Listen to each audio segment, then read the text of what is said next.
Tansei, I'm Kristen Achkate. Welcome to APTN National News. Thank you for joining us. Mark Carney has been named the new Liberal leader and Prime Minister designate. And in the end, it wasn't even close. The former governor of the Bank of Canada won the race with a whopping 85.9% of votes cast. At a leadership convention in Ottawa on Sunday, former Finance Minister Chrystia Freeland finished second with 8% in her first ballot, and former Liberal House Leader Karina Gould was third with 3.2%. Outgoing Prime Minister Justin Trudeau and former Prime Minister Jean Chrétien also gave speeches. Carney did not mention Indigenous people in his speech, instead focusing on U.S. President Donald Trump and Conservative Party leader Pierre Poilievre. Donald Trump thinks he can weaken us with his plan to divide and conquer. Pierre Poilievre's plan will leave us divided and ready to be conquered. Because a person who worships at the altar of Donald Trump will kneel before him, not stand up to him. It took more than 2 years to get a physical search underway at a privately owned landfill just north of Winnipeg for 2 women from Long Plain First Nation. Now, less than 3 months into that search, the family of Morgan Beatrice Harris will get to bring their loved one home. With more, here's APTN's Tiara Wheatley and a warning that some of the details could be heavy for some viewers. It's because of the persistence of Morgan Harris and Mercedes Myron's families rallying together, knocking on many doors, including the city, its police service, the provincial and federal governments repeatedly to get the search going in the first place, even dealing with an entire 2023 political election campaign by the former progressive conservative government who stood firm on not searching the Prairie Green landfill, causing a divide and bringing out the worst in some Manitobans. Just shows how right they were to be demanding this. Over the weekend, Premier Wab Kinew told reporters RCMP confirmed the remains recovered on February 26 are those of Morgan Beatrice Harris.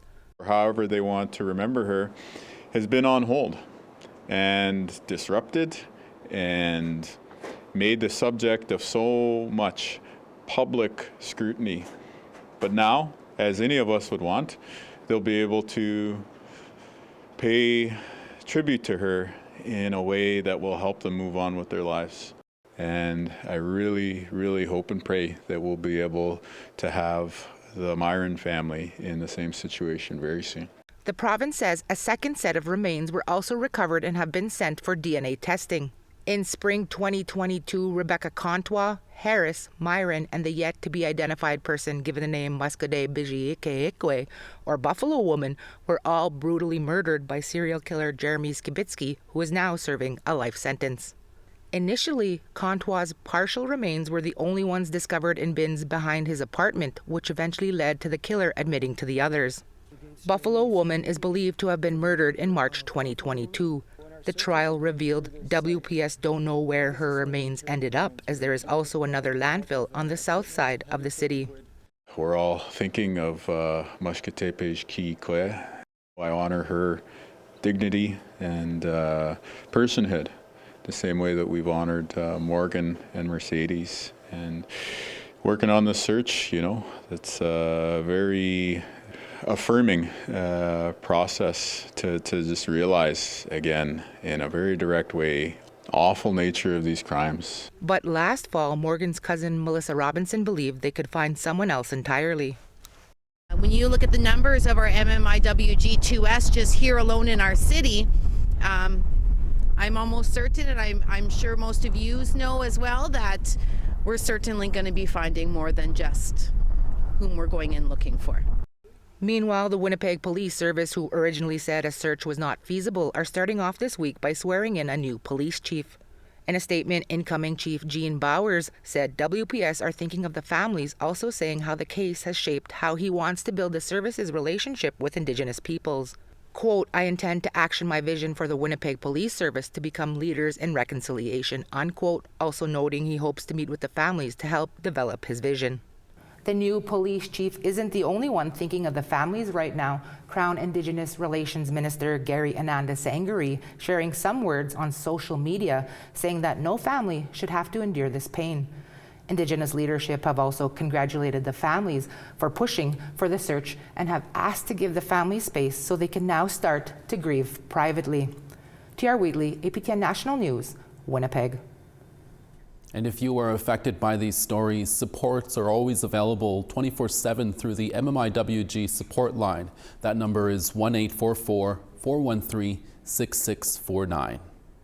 Vulnerable women are experiencing forced and coerced sterilization across Canada, and that includes Indigenous women.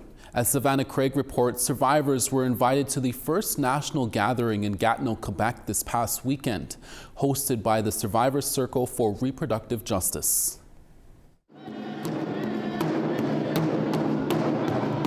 This weekend, survivors of forced sterilizations have the opportunity to heal collectively, something that hasn't happened before on a national scale. Gasenyo Kik is Wolf Clan from Mohawk Six Nation.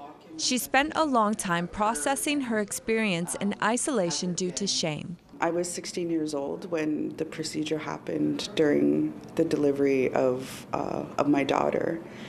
And I knew the procedure was happening, but I didn't have all of the proper information to be able to make an informed decision about my body and my long-term fertility. And so it took time to fully understand what was done to me. She says she hopes the national gathering will allow survivors to come together and know they're not alone. The true numbers of survivors of forced and coerced sterilization in Canada is not known. In a press conference held ahead of the national gathering, Dr. Marilyn Cook of Missy Piestic Cree Nation shared what she witnessed working as a nurse in northern Manitoba in the 1970s. I often saw the physicians coming in and making the decision that somebody needed their tubes to be tied or sterilized, and I would question whether the patient is fully aware of what they are going into the surgery for. Cook says some patients also had birth control inserted without their knowledge. I had one patient, she often wondered why she never got pregnant again, and I was doing a pap test on her. She hadn't had one done in years, and she had an IUD in that she never knew was there. Senator Yvonne Boyer has a private member's bill, S-250, going through Parliament.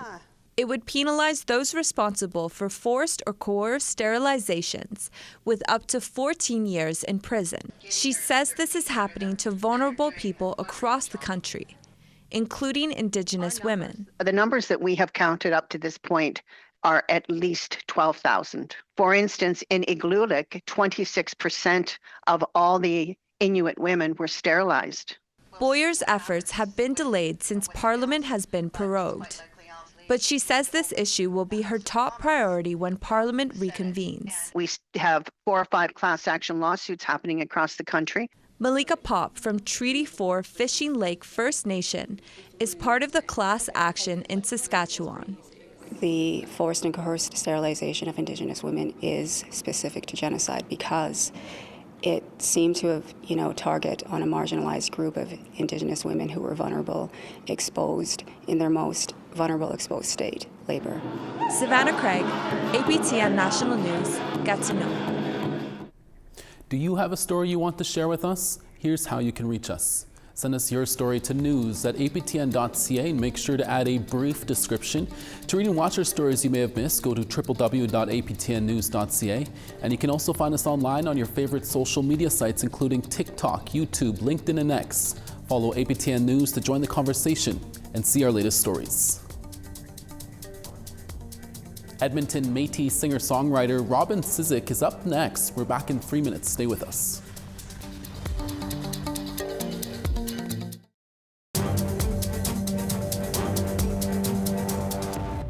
Welcome back. Métis singer-songwriter Robin Cisek from Edmonton has had 6 songs that have charted in the Indigenous Music Countdown, including a #1 and #2 spot.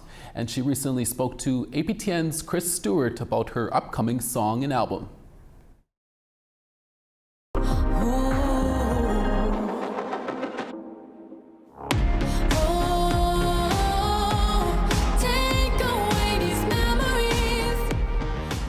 Robin Cisek has been performing since high school. The 27-year-old Métis woman has a singing style that seamlessly integrates several genres of music. When I describe my style of music, I say it's a synthy atmospheric pop with a little bit of an edgy alternative vibe. I'm really inspired by Stevie Nicks and Banks and a lot of my own relationships and the things that happen in my life, but also my family and friends' experiences as well. And after charting several songs, including one in the US, and performing live at Canadian Music Week, the Long Days Night Festival, and more, she is preparing for the release of her next single called Play Dirty on March 28th. And she has stepped up into the producer's role. I wanna say what you always say, I wanna say it back. I wanna do what you always do, am I on track? This is actually the first song I'm releasing that I've produced. So everything top to bottom was created in my studio by myself. So I'm really excited about this project. It's definitely a new sort of era of my music career where I'm taking control of my own sound a little bit more. And she is looking forward to the release of her new album. My new album is going to be called Tempered. It's going to be out in late May. And I am so excited to get to say that I've done a lot of the production on this. And as a woman, an Indigenous woman, that's not really very common. So I'm very, very proud of this project and super excited to put it out into the world. A good bet to be another chart topper. Chris Stewart, APTN National News, Edmonton. A First Nation in southern Yukon celebrated a historic moment for its community on Thursday. Its first ever female chief was officially sworn in. Our reporter Sarah Connors was there and brings us this report. Ladies and gentlemen, your first woman chief. The Teslin Tlingit Council celebrated a big first at its annual General Assembly on Thursday, the swearing in of its first female chief. Elizabeth Bosley is the first woman to ever hold the position of chief, or Nasha Duhani and Tlingit. I felt very honored and have a lot of humility with the fact that the citizens voted me in as their first woman in the history of our people, Nasha Duhani. I, Kachiek Elizabeth Bosley, having been selected as Nasha Duhani. While a woman has never held the position until now, Bosley says matriarchs have always had a strong voice in the community. A lot of times the women, definitely had a say in the important decisions that were being made in our government. I am committed to building a government that is transparent, accountable, and fair for all citizens. While Bosley is excited to get started in her new role, she isn't shy about the fact there's challenging work ahead. That includes continuing work for a new community services building and tackling the territory's opioid crisis, which is affecting Teslin. You've heard the former chief say, you basically sign your life away. I'm up for that. That's what I signed up for. That's why I put my name forward. It makes me happy to be here today in front of you all. Teslin's deputy chief is confident Bosley will lead their people in a good way. More than ecstatic I can't wait to get at her and work with Liz. We've got a lot of work ahead of us. While Bosley might be the first female chief of Teslin, she's certain she won't be the last. We have so many incredible women in our First Nation, and I hope that in 4 years' time, that they will move forward, that they will put their name in to take on a leadership role. There you go, ladies and gentlemen, your new deputy.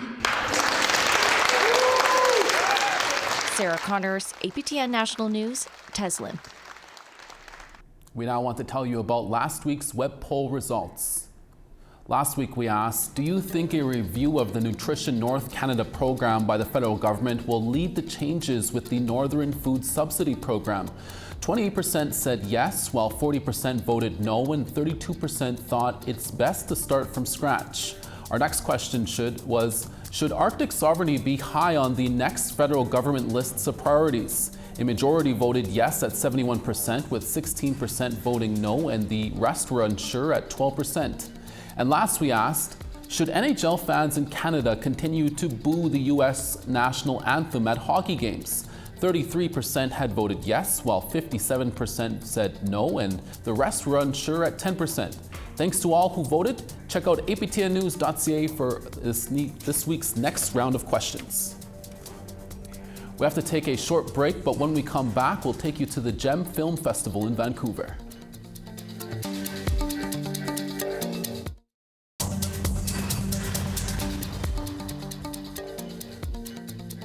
Starting on the East, St. John's -2, Charlottetown -3. Happy Valley, Goose Bay -10, Cartwright -10.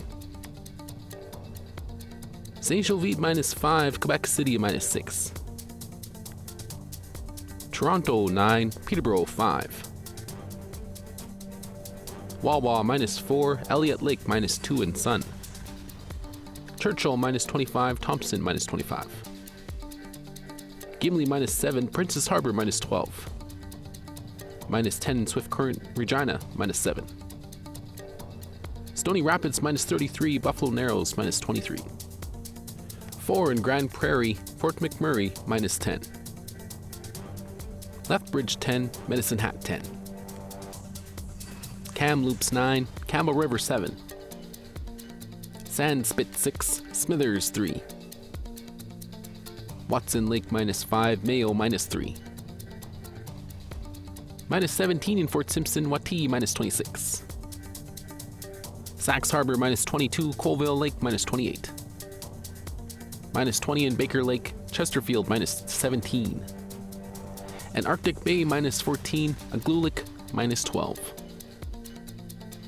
Thanks for staying with us. Last month, we explored Black History Month through the eyes of Afro-Indigenous drag performer, the Virgo Queen. To learn more about how APTN News can continue to provide visibility and support to Black and Indigenous communities beyond February, we spoke with multidisciplinary artist and producer Adeline Bird. Veronica Blackhawk has that story. It's such a blessing to be able to connect with my Black relatives and connect with my Indigenous relatives, and then I have my Afro-Indigenous relatives. So it's just this overall beautiful community. Adeline Bird speaks fondly of growing up in Winnipeg, Manitoba, for its rich arts and cultural scene. As a youth, she would celebrate her mixed heritage at local events like Blackorama and dancing at powwows in Central Park. I grew up with my stepdad, who's from Grenada, Trinidad and Tobago, from the islands. My biological dad's from Tanzania, Africa. And then my mom, obviously, from Rolling River. A multidisciplinary artist and producer, Adeline wears many hats. Recently writing for the TV show Don't Even, she uses her platform to advocate for Black and Indigenous representation in media. I have a series that really highlights the Afro-Indigenous experience from those of us in the community. So I hope to get that produced in the next 2 years. Everything that's currently going on with diversity and inclusion being taken away, and it's time to really go and shake things up and really push. She acknowledges the importance of learning and unlearning in our communities. When it comes to inclusion of Afro-Indigenous peoples, she shares their unique challenges. One I would love to talk about is when we do say we are experiencing anti-Blackness, there's this idea of like, no, that's not what you're experiencing. It's almost like we get gaslighted. We are excluded from experiences. One thing I've experienced, and I hear from a lot of other Afro-Indigenous artists, is when there is culture or elders around, and that's supposed to be offered, it's never extended to us. So it's those types of things that really are a challenge for us. Adeline shares steps that can be taken in order to improve on inclusivity. When you are doing calls for Indigenous artists, we say and First Nations, Métis, Inuit, also include Afro-Indigenous. Think about how many of us are out there, but we can't identify for whatever reason. Never be afraid to own your identities and take up the space in your identities and learn what those identities mean and find unique ways to bridge those identities. I'm Veronica Blackhawk with APTN National News. The 20th edition of the GEM Film Festival happened last week in Vancouver. The 5-day festival is one of 3 international film gatherings for women and gender diverse people in Canada. Tina House caught up with the executive director of the event. Thank you. We're here at the 20th annual GEMS Film Festival, and joining me today is Anna-Isa Visser, the executive director of the festival. Anna-Isa, nice to see you. Nice to see you. Thanks for being here. Absolutely. Now tell me, this book is filled full of amazing films around the world. Tell me what's happening over the next couple days. We have an awesome selection of films, panels, events from around the world with a special focus this year on local films. It's our 20th anniversary of the festival, so we wanted to kind of celebrate our local community who have been kind of the focus of our attendees, but also our just the heart of the festival over the last 20 years. So we really wanted to celebrate them first and foremost. But there's some international and cross-Canada bits and bobs throughout. Fantastic, and I see you also have some Indigenous filmmakers this year. Who do you have lined up? Jules Kustachin is one of our Indigenous filmmakers who has been in the festival for a few years in a row. We are big admirers of her work. She produces or directs films year after year submits and gets in, and part of that is just her work always resonates with our programmers and with our mission and mandate. I think we share values with Jules, so I think that's part of why she consistently gets programmed in our festival. We're big fans, very excited. Nimisak, her latest film, is playing here tonight. Very excited to speak with her tonight and to watch her film. And this film in particular is about, it's called Nimisak Sisters in Film, and it's about women in film, women supporting women in film. So I'm very, very excited to share this film with the community. We have Olivia Marie Goloski, also Indigenous filmmaker, several other Indigenous filmmakers. We're just really, really delighted to be sharing these works from the Indigenous community at GEMFest. Why is it important for women to get involved in filmmaking? Women and gender diverse people hold the stories of the community, and they're storytellers and story keepers. We want to keep championing them at least for another 20 years here at GEMFest. Amazing. The GEMS Fest wraps up this Sunday here at the Viv Center, so come on down and check it out. Back to you in the studio. Thank you, Tina. And that's your daytime newscast. We're back again in a few hours for your evening newscast with more stories. Make sure to join us then. From all of us at APTN National News Daytime, hi miigwech masichol. Thank you for watching, and we'll see you again. Ekse.